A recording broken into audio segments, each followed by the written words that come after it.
Paano ko sabihin ko sa iyo, meron na naman ako na-discover na work from home job na pwedeng-pwede sa iyo this 2025. Chat-based job, typing jobs, non-voice jobs, lahat ng yan. Hinanap ko para lang sa iyo kaswabing tunay. Welcome back to my channel, this is Kuya Renny Boy. For today's video guys, meron akong share sa inyo na tatlong non-voice job na pwedeng-pwede nyo applyan this 2025 kahit wala kayong experience. Kaya kung bago ka lang dito sa channel ko at gusto mo rin mga ganitong uri ng content, don't forget to like this video at i-click mo yung subscribe button at yung notification bell para updated ka. Alam niyo naman si Kuya Renny Boy, kada upload ko, paunahan lagi sa pag-a-apply. Kaya make sure na na-click mo na yan, subscribe button. At syempre, bago ko ito umpisahan, shoutout muna sa nanalo ng 500 Gcash. Nakaraang video ko, kung gusto mo rin manalo, comment sa baba kung gaano kapogi si Kuya Renny Boy. Without further ado, let's get started. Well, thank you for calling customer service.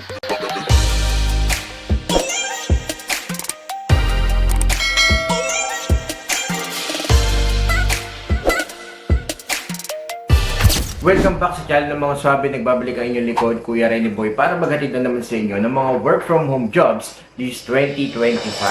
So, bago ko ito umpisahan guys, syempre survey muna tayo sa mga naghahanap ng work from home. Comment sa baba ng work from home. Sa mga naghahanap naman ng local account na call center job, comment sa baba local account. Unang-una sa listahan guys na non-voice job na pwedeng-pwede nyo applyan kahit wala kayong experience is yung mga remote chat support. Okay? Kapag pupunta po kayo sa Upwork or kung pupunta kayo sa onlinejobs.ph, napakarami po nag-offer ng remote or work from home na chat support position. Okay? Katulad ng mga tinatawag nilang OnlyFans chatter, mga tinatawag nilang e-commerce chatter, yung mga napakarami Amazon or VA na online chatter, LinkedIn chatter, napakaraming online chatter na position na pwede ninyong applyan online. At yung mga ganitong trabaho guys ay nagre-range po ng 17,000 to 25,000 pesos kada buwan. Pero syempre, depende po sa campaign or depende po sa apply nyo na work from home job. Ang pagiging remote chat support ay hindi po nangangailangan ng college degree, hindi rin po kinakailangan na sobrang galing mo sa isang bagay para po ma-hire ka sa ganyan. Ang kailangan mo lang dyan ay research tungkol dun sa company na ina-applyan mo at syempre dapat kahit papano okay po yung English communication skills natin when it comes to retail. Pangalawa sa listahan guys, ito po yung mga tinatawag na chat moderator. Okay, marami pong hiring po niyan. Kung pupunta lang rin po kayo sa mga website or sa mga platform na binabanggit ko kanina, katulad ng Upwork and OnlineJobs.ph, meron pong tinatawag ng mga chat moderator. Kung saan po kayo naman po yung magmamoderate ng mga nagchat sa isang community, sa isang company, sa isang, alam niyo na, organization. Okay? Katulad ng mga Reddit, katulad ng mga LinkedIn page, Discord, yan. Meron pong mga nag-hire niyan. Actually, last time sa Renaissance company natin, yan, meron po tayong naging hiring na Discord chat moderator. Kung saan po, pupunta po kayo po yung i-assign na magmo-moderate ng mga chatter dun sa loob ng Discord. Okay? For example, kayo po yung maglalagay ng mga rules and regulation.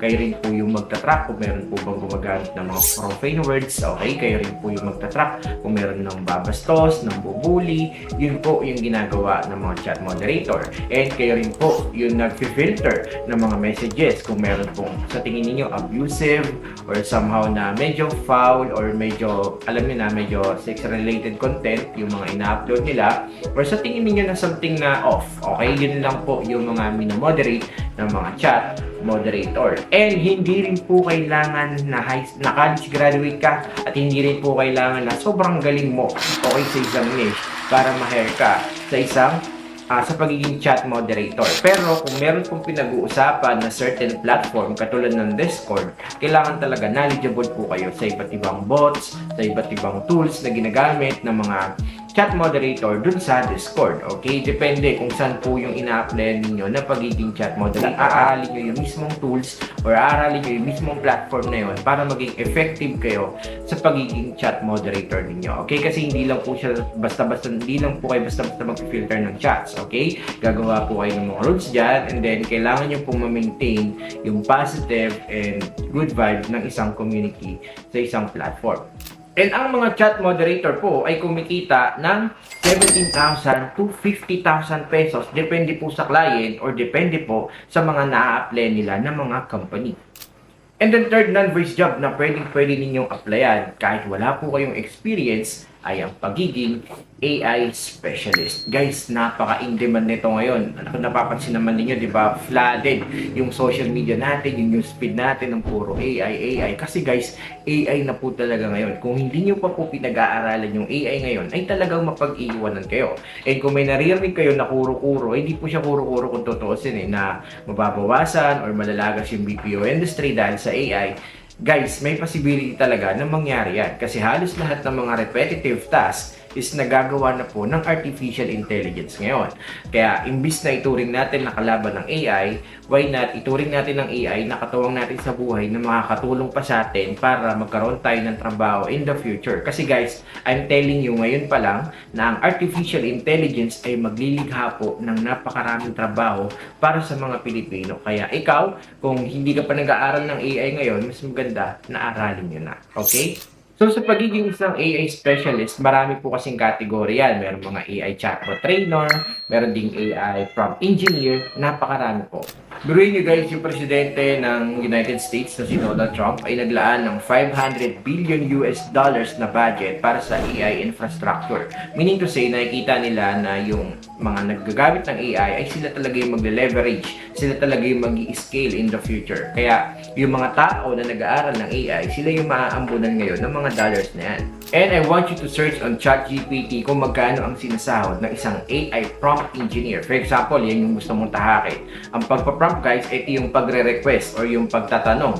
Okay? For example, nagre-request kayo sa ChatGPT, meron kayong prompt na nilalagay doon, yun po ang tinatawag na pagpa-prompt. And pag nahasa nyo po ang pagiging AI prompt engineer, yung entry level guys as in entry level, katulad ko, katulad nyo, na walang experience, pwede po kayong sumahod ng $70,000 and above kapag natutunan nyo po ang pagiging AI prompt engineer. Okay? Entry level guys walang experience, $70,000 per year and above. Pero meron din naman mga hiring sa Upwork, sa Online Jobs sa PH, sa Fiverr, sa Freelancer, sa Freelance PH. Meron po mga hiring guys na AI specialist, AI chatbot trainer na pwede po kayong kumita ng 20,000 up to 40,000 pesos per month. Pero ito yung good news ko sa inyo guys. Magkakaroon po kami ng libreng AI workshop. Okay? And meron po itong certificate na magagamit ninyo sa inyong pag-a-apply. Itong AI workshop namin guys ay ibibigay po namin sa inyo ng libre at sa mga gustong mag-join dyan sa baba, comment po kayo sa baba ng free AI. And syempre sa gaganapin ng workshop namin guys, magkakaroon po tayo ng webinar dyan, kaya i-fill out nyo na yung form dyan sa baba kung gusto nyo rin maging parte ng AI workshop namin na libre.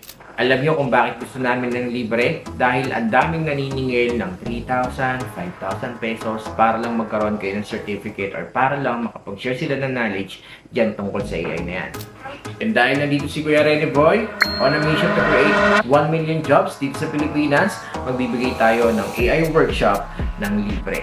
Kaya kung bago ka lang dito at ngayon ka lang napadpad sa YouTube channel ko, alam niyo naman si Kuya Rene Boy, medyo marami na tayo natulungan na magkaroon ng trabaho, magkaroon ng call center job, tapos work from home job. Ngayon naman, tuturuan natin yung mga tao kung paano mahasa sa paggamit ng artificial intelligence ng libre. Kaya kung gusto mo sumabay, dapat nakasubscribe ka. Okay? Palagi tayong merong hiring, palagi tayong mga merong upload about work from home, virtual assistant, dito lang yung sa YouTube channel ni Kuya Rene Boy. Kaya dapat tune in palagi, dapat nakasubscribe. So yun guys, apply lang ng apply. Kung walang naniniwala sa'yo, tandaan mo si Kuya Rene Boy, naniniwala ako na makakapasa ka. Shoutout sa lahat na nagpapashoutout dyan. God bless us all.